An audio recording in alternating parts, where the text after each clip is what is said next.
here we are then. GCSE History Paper 1 has arrived. Now, for many people, including me, this was one of, if not the hardest GCSE subjects. What I'm going to be doing today is giving you guys the best advice that helped me get a 9 in history. Now, if you're new here, please subscribe and please everyone leave a like as well. I'm doing so many videos throughout exam season aims at helping you. If you ever have any video requests or ever have any comments as well, please feel free to leave them. I'll try and respond to as many comments as I can. And my channel is aimed purely at helping you guys. So let me know what I can do that actually helps you. Now let's get straight into this video then. I'm going to keep it very concise as well, just full of information, okay? So first things first, what I want to do is talk a bit about the GCSE history mindset that you need, okay? Now, I understand this is a really stressful exam for many people, okay? So what I want to do a bit first is just calm the nerves and make some really important points. Now, for me, history paper 1 was one of the GCSEs that I thought went the worst. I convinced myself I had done far worse than I wanted. I really thought I'd messed up a couple of questions. I thought that was the worst paper out of all of the 20 GCSE papers. Maths paper 1, biology paper 1, history paper 1 and DT were probably the 4 I thought went the worst. Now it turned out in that paper that I thought was my worst exam, I dropped 1 mark. So that paper was actually the best paper throughout all of exam season, okay? So I thought it was the worst and it was the paper I did the best in and I had no idea how.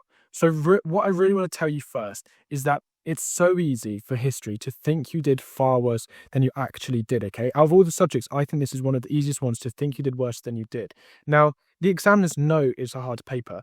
They are much less harsh on you than you think. The examiners are quite generous for history because they know it's a difficult paper. So please don't stress yourself out. It's so much easier than you think to get a decent grade in history, okay? What you need to not do is leave any question blank, okay? That would be your first mistake, is not answering all the questions. Now, please, if you take one thing out of this video, you have to write answers for everything, okay? Even if you don't fully know what it is, you'll be surprised how many marks you can pick up by just writing with some knowledge and trying to answer the question, okay? So that's my first point, and please just make sure you relax for it. Secondly, for history, there's 2 more papers to come, okay? I really like the papers where there's 3 papers because the first one, or any individual one, there's not loads of pressure, okay? It's not like other subjects where there's 2 papers and if you mess up in one, that's much more likely to impact your overall grade. You can afford to do worse in certain papers. So if you've really neglected history, your best bet is to really focus after paper 1. Obviously, you've focused on that before that, but it's to focus on paper 2 and 3 and don't leave that until the last minute. So there isn't a massive reason to be super stressed about this, even if you're not where you want to be in paper 1 currently, okay? Now I'm going to give you guys my best advice in terms of content. The first thing I would be doing before my GCSE exam is using CHATGPT to create a cram deck of flashcards on Quizlet. Now, if you don't use ChatGPT for your revision, then you absolutely should, okay? AI is the future of revision. Now, what I'd be doing with ChatGPT is asking it something like this, okay? Create me 20 flashcards on this topic. So say crime and punishment was my topic. Create me 20 flashcards on crime and punishment that cover the whole period and are most likely to come up, okay? Or 20 of the most significant dates in crime and punishment. And I would copy that into Quizlet or whatever flashcard you use, Anki, paper flashcards, and then I would practice them. I would practice them tonight, the morning of the exam, and depending on when you're watching this video, again if you can, okay?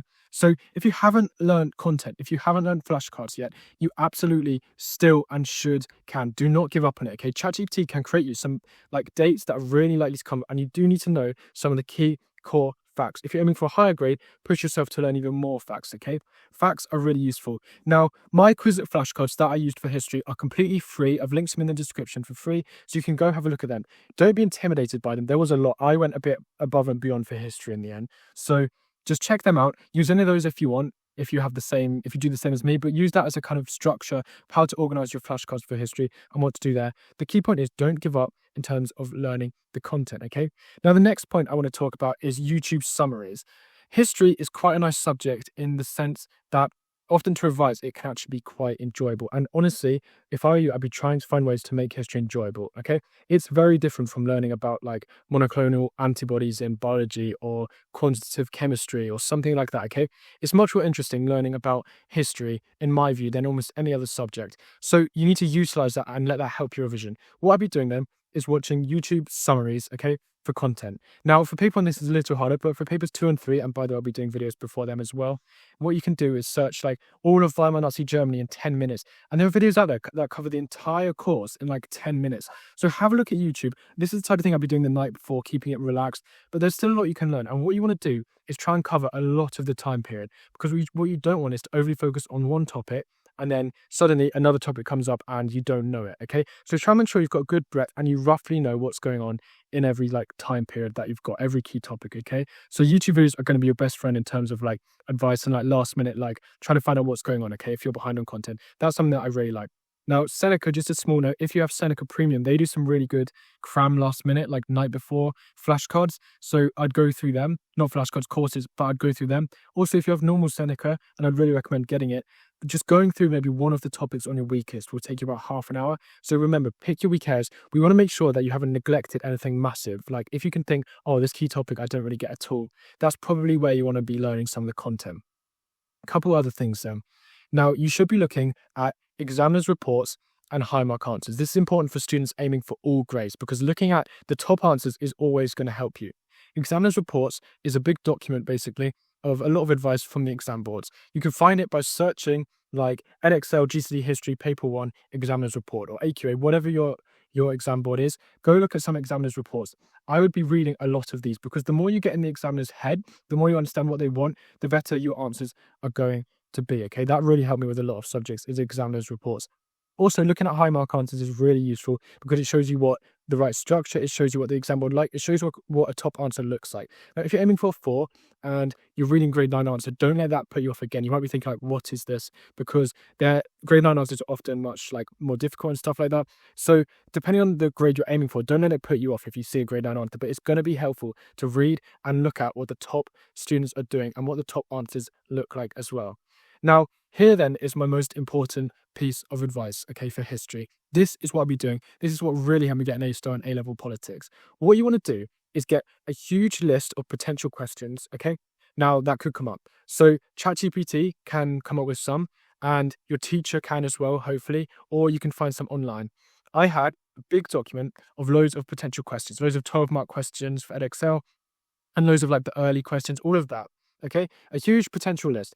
And what I did and what I would do is get a whiteboard or get a piece of paper, go through every single one and quickly make some points. So for example, just a 12-mark question, just think, right, what 3 points am I going to make if this comes up? What points am I going to make? Okay.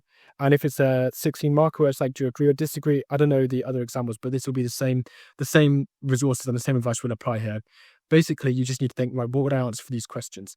That's so important. Go through a list of practice questions. For every single one, what would you plan it, okay? Because chances are they're going to come up, okay? If you literally go through all of them, and it's going to be nice and quick, just 3 points, 3 points, 2 points. Now, the questions that come up that you think, I have no clue what this is, those are the ones you should revise the most, okay? Make sure your revision is exam question based. That's the most efficient thing to do. I have tutored students who that's been really successful for, so I definitely recommend doing that. Now, I'll put some questions in the description for some of the popular topics, but go do that, okay? And that's really quick. I do that on the morning of the exam, the evening before the exam, all of that sort of stuff. Now, the usual reminders then for history. Timings are really important. Stay on top of your timings. You don't want to be let down by timings. It's quite a push for speed paper, so make sure your timings are good, okay? Keep an eye on the clock. Now, another important thing as well is the structure. A really easy thing you can do to improve your marks is to write in the right structure that they want. For history, there's loads of different types of questions and you need to know the structure for each. YouTube will have loads, your teacher will probably have told you some, but make sure you are very, very confident on the structure. And another thing as well is you need to make sure you're using analytical words. So just like geography yesterday, if you watched that video, CATS is still useful for history. Words like consequently, as a result, this means that, therefore. I use them for GCSE history too. And the moment I started using them from geography to history, my history grade started going up massively. I hope that video was really helpful. Honestly, you don't need to be super scared of history. What you do need to do is cover quite a lot of the period and absolutely don't leave anything blank in the exam. If you're aiming for the higher grades, push yourself with some flashcards, look at the top mark answers, okay? And everyone should test themselves on every single question and just think, what would I write? Plan them. It's going to go well. Please leave, just comment how it went. Comment how all your exams are going as well. I'd love to hear. I love all of the positive feedback and stuff like that. Thanks for watching. I'll see you in the next video as well.